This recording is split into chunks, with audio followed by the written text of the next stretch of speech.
ఒక 5 ఎకరాలు ఇక్కడ మెయింటెనెన్స్ ఇదంతా కూడా నాకు నెలకి 15 నుంచి 25 లక్షల వరకు మెయింటెనెన్స్ అవుతుందండి. 2500 ఆవులను కొని వాటిని బ్రీడింగ్ ఉపయోగించానంటే ఎంత ఖర్చు అవుతుందండి? అంటే ఏంటి అంటే ఇక్కడ నేను స్టడీ చేసింది ఏంటి అంటే ఇప్పుడు ఆవు అనేది ఇంటిలో ఉండే యానిమల్ అండి, కుక్క అనేది బయట కాపలాగా ఉండేది. అలాంటి కుక్కని మనం ఏం చేసాము, నక్కతోటిని మనం పిల్లితోటి సంపర్కం చేసి రకరకాల బీలు తెచ్చి ఇంట్లోకి తెచ్చేసుకున్నాం. బాబు రే ఇట్టి పెట్టు బ్యాగ్, అలాంటి కుక్కని ఇంట్లో తెచ్చుకున్నాం, ఆవునేమో బయటికి పంపించేసాం. ఎందుకంటే మనకి ఆవుని పోషించే స్తోమత కోల్పోయామండి, చిన్న చిన్న ఇల్లులు వచ్చేసాయి. మరి ఈ టైంలోనే ఆవుని కూడా కుక్క సైజ్ చేస్తే ఇంట్లోకి తెచ్చుకోవచ్చు కదా. మన సనాతన సంప్రదాయం అనేది ఆవు ఇంట్లో మనుగడలోనే ఉండేది కదా. ఆ ఉద్దేశంతో ఆవుని దపదపాలుగా చిన్న సైజ్ చేసుకుంటూ వచ్చా. చాలామందికి ఆవుని పెంచుకోవాలని కోరిక ఉంటుందండి, వనరులు లేక స్పేస్ లేక డిసప్పాయింట్ అయిపోయి ఉన్నారు.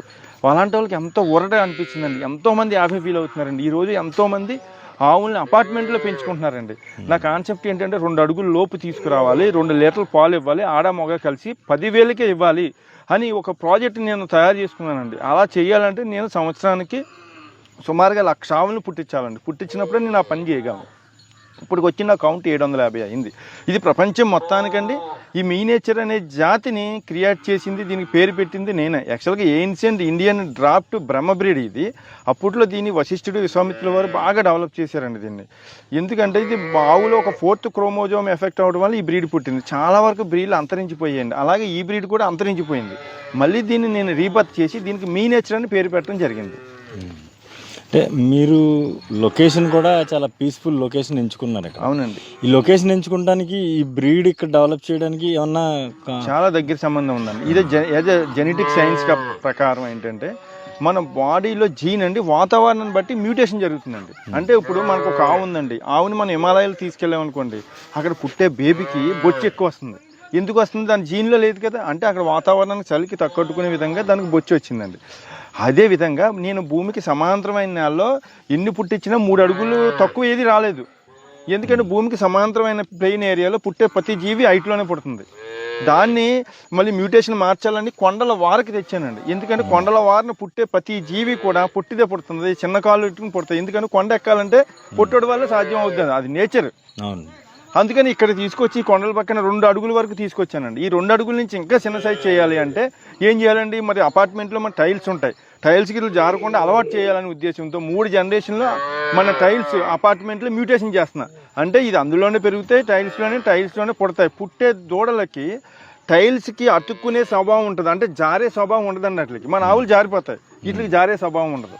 అలాగే వీటిని 4 వేరియంట్లు చేశానండి. ఒకటి గ్రౌండ్ వేరియంట్, రెండోది హార్డ్ సర్ఫేస్ గట్టినాలను జీవించే విధంగా, మూడోది స్మూత్ సర్ఫేస్ అంటే టైల్స్ మీద కూడా జీవించే విధంగా, 4వది మైక్రో అంటే మరీ చిన్నది 1 feet లోపే ఉంటుంది. ఎందుకంటే కొంతమంది అడిగారు, నేను 10 అంతస్తులో ఉంటాను, 15 అంతస్తులో ఉంటాను, వాళ్ళ కోసమని ఇది మైక్రో సైజులు చిన్నవండి. ఇవన్నీ కూడా ఈ 1 feet ఉంటాయి. హైయెస్ట్ మ్యాక్సిమం 12 అంగుళాలు 13 అంగుళాలు మించి ఉండవు. ఓకే, ఇది వాళ్ళకి అవసరానికి తగ్గట్టుగా. ఎందుకు ఇలా చేసామంటే ఇప్పుడు మనం అన్నీ చేయలేదా? ఒక ఎకరం నేలలో పండించే పంటలనేమో మనం డాబా మీద పండించేస్తున్నాం, ఒక పెద్ద చేపల చెరువులో పండించేదేమో అక్వేరియంలో పండిస్తున్నామా, పెద్ద చెట్టునేమో చిన్న చెట్టు చేసి మన బోన్సాయి అని చెప్పి కుండీలో పెంచుకుంటున్నాం. మరి అలాంటప్పుడు ఆవును చిన్న సైజ్ చేస్తే తప్పేమొచ్చింది? నేను కూడా ఇన్ బ్రీడ్ చేశాను కదా, యానిమల్ టు యానిమల్ చేశాను కదా, అవుట్ బ్రీడ్ అయితే చేయలేదుగా. అవుట్ బ్రీడ్ అంటే ఏంటంటే ఇప్పుడు మనకి చేసిందని జెర్సీ హెచ్ఎఫ్ ఎలా సృష్టించారు? ఒక గాడిదికి గేదెకి గుర్రానికి సంపర్కం చేసి పుట్టించారు దాన్ని జెర్సీ హెచ్ఎఫ్. నేను ఆవు నుంచి ఆవుకి దప్పదప్పాలుగా సైజ్ తగ్గించుకుంటూ వచ్చా. ఎందుకంటే మన అవసరాలు తగ్గట్టుగా. భవిష్యత్తు జనాలకి ఆవు అనేది ఉండదండి. ఆవుకి రక్షణ కల్పించాలంటే నేను ఇదొకటి. ఇప్పుడు ప్రతి ఆవు కూడా కొంత వెయిట్ ఉంటే మినిమం 65,000 నుంచి 1,50,000 వరకు బీ ఫ్యాక్టరీ వాళ్ళు పట్టుకుపోతున్నారు. ఆవుకి అనేది రక్షణ లేదు. ఆవును రక్షించాలంటే ఆవును చిన్న సైజ్ చేయాలనిపించింది నాకు, అందుకని చిన్న సైజ్ చేశా. బాగుంది మీ ఆలోచన. అయితే ఇప్పుడు జనరల్గా మనుషుల్లో చూసుకుంటే మర్రుగుజ్జు పొట్టిగా ఉంటారు. ఇప్పుడు ఆ బ్రీడ్ అనుకోవచ్చా ఇలాగా?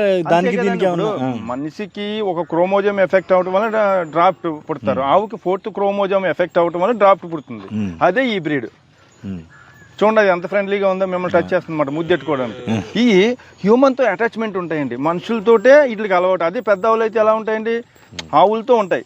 ఇవి అట్లా కదండి, మనతో పాటు కుక్క పిల్లలాగా మనతో సహజీవనం చేస్తూ ఉంటాయి. పుంగునూరు ఆవు అనేది పెద్ద ఆవుతో ఈక్వల్ అండి. అది 3 అడుగులు దాటే ఉంటుంది. అది ఆంధ్ర రాష్ట్ర బ్రీడ్. అది ఎప్పుడు బయట కట్టుకునేది, అది ఇంట్లో తెస్తే ఉండదండి, జారిపోద్ది, దానికి ఇబ్బందులు అవుతాయి, ఇంజురీస్ అవుతాయి. ఇది ఇంట్లో పెరిగే యానిమల్. మనతో పాటు పెరిగేది, మనతో పాటు కారులో తీసుకెళ్ళొచ్చు, మనతో పాటు ఫంక్షన్ తీసుకెళ్ళొచ్చు, డాబా పైకి ఎక్కి తీసుకెళ్ళొచ్చు, ఎక్కడికైనా మీకు స్ట్రెస్ ఉండదండి. అదే పెద్ద అనుకోండి, ఇప్పుడు మనం ఎక్కడికైనా వెళ్తే దీన్ని ఎవరు పెడతారు, మనుషులు ఉండాలి, అన్ని ఇంట్లో మన లేడీస్ మెయింటైన్ చేసుకునే విధంగా ఉంటుందండి. అంటే పాజిటివ్ ఎనర్జీ మనతో హై పాజిటివ్ వైబ్రేషన్ ఉంటుందండి. దీని ఎనర్జీ ఫ్రీక్వెన్సీ 7.8 మెగా ఎగ్జ్ అండి. అదే మన బ్రెయిన్ డీప్ మెడిటేషన్లోకి వెళ్ళినప్పుడు 7.8 మెగా ఎగ్జ్. అందుకే కదా నేను కవ్వగ్ అనేది క్రియేట్ చేసిన ఆవుని ఎప్పుడైతే 10 minutes మనం హగ్ చేసుకున్నామో మన బ్రెయిన్ 7.8 మెగా ఎగ్జ్కి వెళ్తుంది. అంటే వన్ డే ఈ హిమాలయాలు డీప్ ఫారెస్ట్లోకి వెళ్ళి మెడిటేషన్ చేస్తే ఎంతో ఒక 10 minutes ఆవును పట్టుకుంటే మన బ్రెయిన్ ఆ స్టేజ్కి వెళ్తుందండి. ఎప్పుడైతే మన బ్రెయిన్ ఆ స్టేజ్కి వెళ్ళిందో మన యువతకి క్రియేటివ్ మైండ్ అనేది డెవలప్ అవుతుంది. భవిష్యత్తులో ఏదో సాధించాలనే తపన ఉంటుంది. అందుకే కదా మన పూర్వీకులు కాదు, మన దేవతలే కాదు, అందరూ కూడా ఆవుతోటే ప్రారంభించారు అన్ని కార్యక్రమాలు. మరి గృహప్రవేశాలకు ఆవుని ఎందుకు తీసుకెళ్తామండి? ఎందుకంటే భూమికి ఒక స్ట్రెస్ ఉంటుందండి, దాన్ని జియోపతిక్ స్ట్రెస్ అంటారు. అది 7.8 మెగా ఎగ్జ్.